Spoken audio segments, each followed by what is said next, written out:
Praise the Lord. Grace and peace be upon you, dear family. Welcome to Hosting the Ark, day 22. Today we will study the cloud of glory, the manifest presence of God. Praise the Lord. प्रिय परिवार, आप सभी पर अनुग्रह और शांति बनी रहे। Hosting दी arc दिन 22 में आपका स्वागत है। आज हम महिमा के बादल, परमेश्वर की प्रकट उपस्थिति के विषय में अध्ययन करेंगे। Throughout the Bible, the cloud represents the visible manifestation of God's presence. So, whenever the cloud appeared, it revealed that God had come to dwell among His people. संपूर्ण पवित्र शास्त्र में बादल परमेश्वर की प्रकट उपस्थिति का प्रतीक है।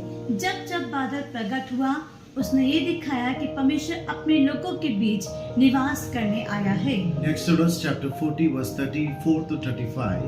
After Moses completed the tabernacle exactly as God had instructed, the cloud covered the tabernacle and the glory of the Lord filled it.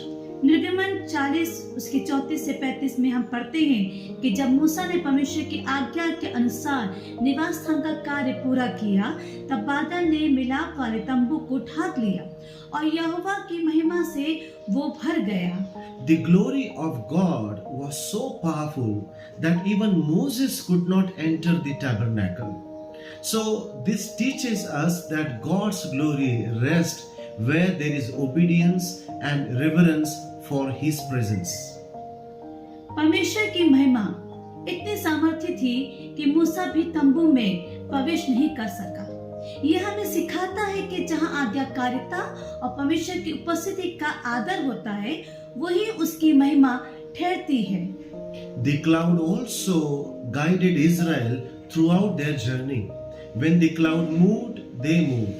When the cloud remained, they had to remain. And they learned to depend on God's leading rather than their own understanding. वही बादल Israel की पूरी यात्रा में उनकी अगुवाई करता था। जब बादल आगे बढ़ता था, तब वे आगे बढ़ते थे। जब बादल ठहर जाता था, तब वे भी ठहर जाते थे। उन्होंने अपनी समझ के अनुसार नहीं, बल्कि परमेश्वर की अगुवाई के अनुसार चलना सीखा। Centuries later, in Mark chapter 9, verses 2 to 8, the cloud appeared again on the Mount of Transfiguration. And this time it did not cover the tabernacle made by human hands.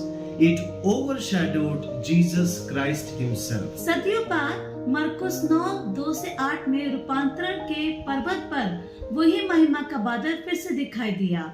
इस बार उसने किसी तंबू को नहीं, बल्कि स्वयं प्रभु यीशु मसीह को आच्छादित किया। From the cloud came the Father's voice saying, "This is my beloved Son, hear Him."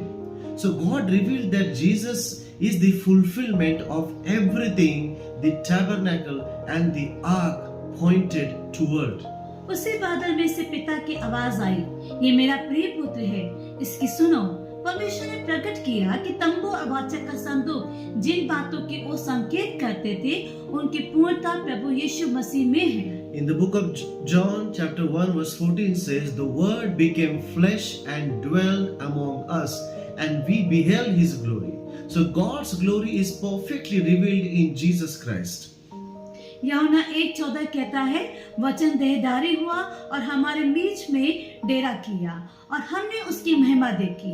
परमेश्वर की महिमा पूर्ण रूप से प्रभु यीशु मसीह में प्रकट हुई। Today, because of Christ, we have become the dwelling place of God's presence. As we behold Him, His glory transforms our lives day by day. आज मसीह के द्वारा हम परमेश्वर की उपस्थिति का निवास स्थान बन गए हैं। जब हम प्रभु यीशु की ओर देखते हैं, तो उनकी महिमा प्रतिदिन हमारे जीवन को बदलती जाती है। The purpose of hosting the ark is not only to experience God's presence during worship. It is to allow His glory to transform our character, to transform our homes and our churches. Hosting the arc का उद्देश्य केवल सभाओं में परमेश्वर की उपस्थिति का अनुभव करना नहीं है। इसका उद्देश्य ये है कि उसकी महिमा हमारे स्वभाव, हमारे घरों और हमारी कलीसिया को बदल दे। When God's glory is welcomed, darkness disappears, holiness increases, worship becomes alive and Christ is exalted. जहाँ परमेश्वर की महिमा का स्वागत किया जाता है, वह अंधकार दूर हो जाता है, पवित्रता बढ़ती है, आराधना जीवित हो जाती है और मसीह की महिमा प्रकट होती है। Dear family, let us desire more than blessings.